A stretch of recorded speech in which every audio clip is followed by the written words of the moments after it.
भुजगशयनं पद्मनाभं सुरेशं विश्वधारं गगनसदृशमेघावनं शुभांगं लक्ष्मीकान्तं कमलनयनं योगिवीर्धानगम्यं वन्दे विष्णुं भवभयहरं सर्वलोकैकनाथम्। ओम नमो नारायण ओम नमो नारायण।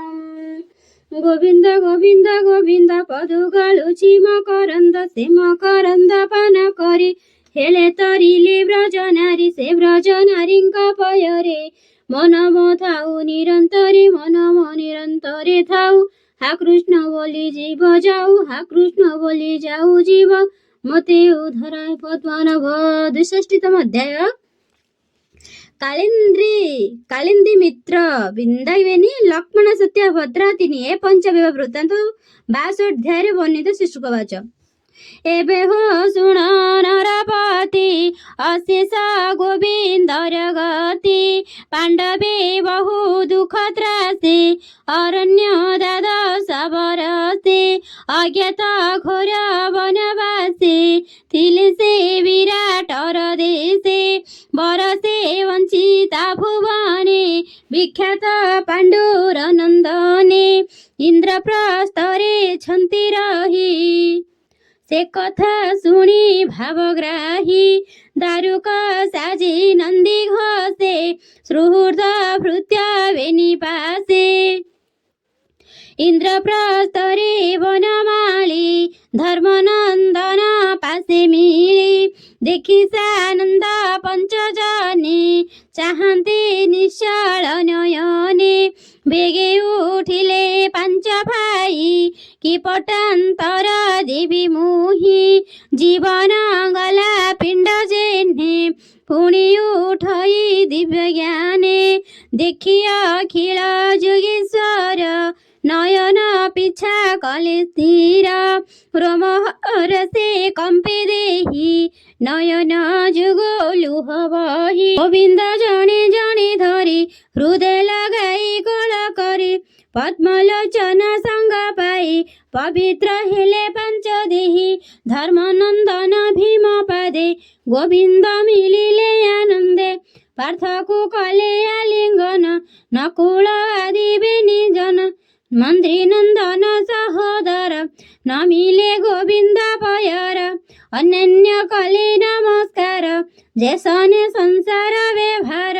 कृष्ण को आसने बसाई भावे बुझिले पंच भाई द्रौपदी थिला पुरा मधे कृष्ण आगमन आनंदे नूतन कन्या लाज भरे न मिला श्रीकृष्ण पयरे सत्य की करे कर धरी श्रीकृष्ण तुले पूजा करी जेतक थिले कृष्ण संगे पूजिले सर्वे अनुरागे कुंती जे थिला पुरा देशे हा कृष्ण बोली स्नेह बसे आनंदे पांडव जननी हस्तरी उपायन घिनी मिलिला श्रीकृष्ण रागे द्रौपदी तुले अनुरागे लोक भारे दामोदर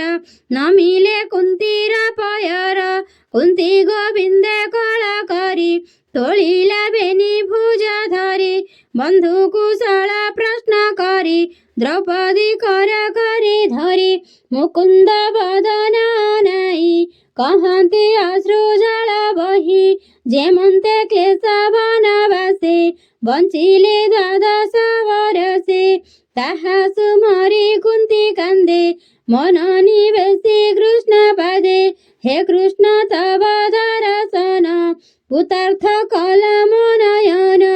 हस्तिनापुरे दुख सही स्वामी मरणे दिले मुही तू नाथ अक्रूरा कुपेशी मोर कुमरंकु आश्वासी से दिन दुख मदहन एबे देखिली तव वदन तू नाथ संसार सार पर आपणा नाही तोर तथापि जे तोते लड़ई ताहार हृदय थाऊ तुही अशेष दुख करु हत हेमंत प्रभु तू अच्युत धर्मनंदन कृष्ण चाही बोलंती प्रिय भाव बही पूर्वे आमर तप फल ଅନେକ ଅଛି ଆଦି ମୂଳ ଭୋନାଥ ମହିମା ତୋହର ଯୋଗେଶ୍ୱରଙ୍କୁ ଅଗୋଚର। ଆମ୍ଭେ କିଞ୍ଚିତ ବୁଦ୍ଧିହୀନ ପାଇଲୁ ତବ ଦର୍ଶନ ହେମନ୍ତେ ଭକତ ବିଶ୍ୱାସୀ କୃଷ୍ଣ ପରମ ମନ ତୋଷେ। ନାହିଁ ବରଷ 4 ମାସ ରହିଲେ ପ୍ରଭୁ ପିତବାସ ଇନ୍ଦ୍ରପ୍ରସ୍ଥର ଯେତେ ଜନ କରନ୍ତି କୃଷ୍ଣ ଦର୍ଶନ। ଚର୍ମଲୋଚନ କଲେ ସାଧୁ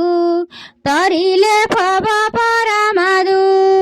ହେମନ୍ତ ଶୁଣ ନରନାଥ ଦିନେ ଧନୁ ଧରି ପାର୍ଥ ପିତୃଦିବସ আগমনে ମିଳିଲା ହରସ ବଦନେ ଧର୍ମନନ୍ଦନ ଆଜ୍ଞା ମତେ ବସିଲା କପି ଧ୍ୱଜ ରଥେ ଦାରୁକ ଘେନି ନନ୍ଦୀ ଘୋଷେ ଗୋବିନ୍ଦ ବସିଲେ ହରସେ ଅର୍ଜୁନ କରି ଧନୁ ଘେନି କନ୍ଧେ ଶୋଭିତ ତୃଣବେଣୀ ଗହନ ବିପିନେ ବିହରି ଅନେକ ମୃଗ ବଧ କରି ଅର୍ଜୁନ କରି ତୀକ୍ଷ୍ଣ ବାଣ ଦିଗ ଆବୋରି ନାରାୟଣ ବରାହ ମହିଷ ହରିଣ ଶଶା ଶାର୍ଦୂଳ ପକ୍ଷୀ ଗଣ ସରଭ ଗବୟ ଖଡ଼ଗ ପିତୃଯଜ୍ଞଙ୍କୁ ଯେତେ ଯୋଗ୍ୟ ରାଜସେବକେ ତାହା ବହି ପାଣ୍ଡବ ପୁରୀ ଦେଲେ ନେଇ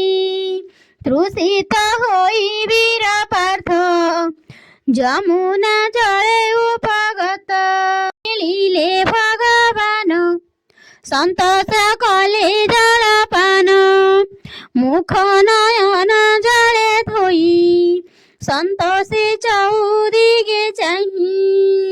ଯମୁନା ଜଳେ ବାଲିକୁ ଦେଇ କନ୍ୟାଏ ବସି ତାର ମଧି ତପ କରଇ ସୂର୍ଯ୍ୟ ଚାହିଁ ତା ରୂପ ପାରିବ କି କହି ଅତି ସୁଚଞ୍ଚ ଚାରୁ ବେଶ ମୋହର ବନଗିରି ଦେଶ ଦେଖି ଚକିତ ଭଗବାନ ଚାହିଁଲେ ଅର୍ଜୁନ ବଦନ ବୋଲନ୍ତି ଦେଖ ରୂପ ରାଶି କାନନେ ନନ୍ଦୀ କୂଳେ ବସି ତପ କରଇ କିବା ସଧେ ନିର୍ଜନ ଘୋର ବନ ମଧେ କୃଷ୍ଣ ବଚନେ ପାଣ୍ଡୁ ବଳା କନ୍ୟା ସମୀପେ ବିଜେ କଲା ପୁଛଇ କନ୍ୟା ମୁଖ ଚାହିଁ ତୋ ରୂପ ଦେଖିଲା ତ ନାହିଁ କାହାର ଦୁହିତା ବୋଲାଉ କିମ୍ପା ତୁ ଏତେ ଦୁଃଖ ସହୁ କାହୁଁ ଆଇଲୁ ଘର ବନି ତପ ଆଚରୁ ସୁଧ ମନେ କେବଳ ଫଳେ ତୋର ଇଚ୍ଛା କିଆ ଭାବରେ ତୋର ବାଚ୍ଛା କହନ କରି ମନେ ଭ୍ରାନ୍ତି କାହାକୁ ଇଛୁ ନିଜ ପତି ଅର୍ଜୁନ ବାଣୀ ଶୁଣି କନେ କାଳିନ୍ଦୀ କହି ସୁଧ ମନେ ଅନ୍ଧାରେ ଜ୍ୟୋତି ରୂପ ଧରେ ପ୍ରାଣୀ ନୟନ ଯେ ବିସ୍ତାରେ ରଥେ ଗମଇ ଅନ୍ତରିକ୍ଷେ ତାର ଦୁହିତା ମୁଁ ପ୍ରତ୍ୟକ୍ଷେ ସେ ତତ ଆଜ୍ଞା ପରିମାଣେ ଦୁସ୍ତର ତପ ଆଚରଣେ ଅତି ନିଷ୍ଠୁର ଘର ଦୀକ୍ଷା ତପ କରଇ କାନ୍ତ ଇଚ୍ଛା ହରିଙ୍କୁ ତପେ ତସ କରି ହୋଇବି ତାର ପରିବାରୀ ଅନନ୍ତ ଜନଙ୍କ ସୋଦର ହେ କୃଷ୍ଣ ହୁଅନ୍ତୁ ମୋ ବର କମଳା ଅନନ୍ତ ଭଗବାନ ଦୁର୍ଗମ ଦୁରିତ ଦହନ ଅଶେଷ ଫଳ ସୁଖଦାତା ତାରେ ବରିଲା ମୋର ପିତା କାଳିନ୍ଦୀ ନାମଟି ମୋହର ପିତା ଦିନକର ଯାବତ ନ ପାଇବି ହରି ପ୍ରାଣ ଛାଡ଼ିବି ତପ କରି ମୋହର ସତ୍ୟ ଏ ବଚନ ଶୁଣି ଅର୍ଜୁନ ତ ସମନ ବେଗେ ମିଳିଲା କୃଷ୍ଣ ପାଶେ କହିଲା ଆନନ୍ଦ ଉଶ୍ୱାସେ ଭୋନାଥ ତୋର ପାଦ ଇଚ୍ଛା କାଳିନ୍ଦୀ କରି ତପ ଦୀକ୍ଷା ମହାନିଷ୍ଠୁର ତପତାର ଶୁଣି ସାନନ୍ଦ ଯୋଗେଶ୍ୱର ଯମୁନା ଜଳେ ଯାଇ ମିଳି ଭକତ ବନ୍ଧୁ ବନମାଳି ବୋଲନ୍ତି କନ୍ୟା ମୁଖ ଚାହିଁ ତପ ତୁ କରୁ ଯହିଁ ପାଇଁ ସେ କଥା ହୋଇଲା ସଫଳ ଦେଇ ଔଷଧିର ସଦାନ ଶୁଣି ଭକତ ବନ୍ଧୁ ହରି ଅର୍ଜୁନ କର କରି ଧରି ଦାରୁକ କଲା ରଥ ସଜ ବିଜୟ କଲି ଦେବରାଜ ଅର୍ଜୁନ ସଙ୍ଗୀ ବନମାଳି ଖାଣ୍ଡବ ବନେ ଯାଇ ମିଳି ତକ୍ଷଣେ ରୁନ୍ଧି ଦଶ ଦିଗ କାନନେ କଲେ ଅଗ୍ନି ଯୋଗ ସର୍ବ ଔଷଧି ବନ ମଧି ଅନଳ ଭଖିଲା ନନ୍ଦେ ତକ୍ଷଣେ ବ୍ୟାଧି ଗଲା ନାଶ ଅନଳ ହୋଇଲା ସନ୍ତୋଷ ଅଗ୍ନିର ଦେହୁ ବ୍ୟାଧି ଗଲା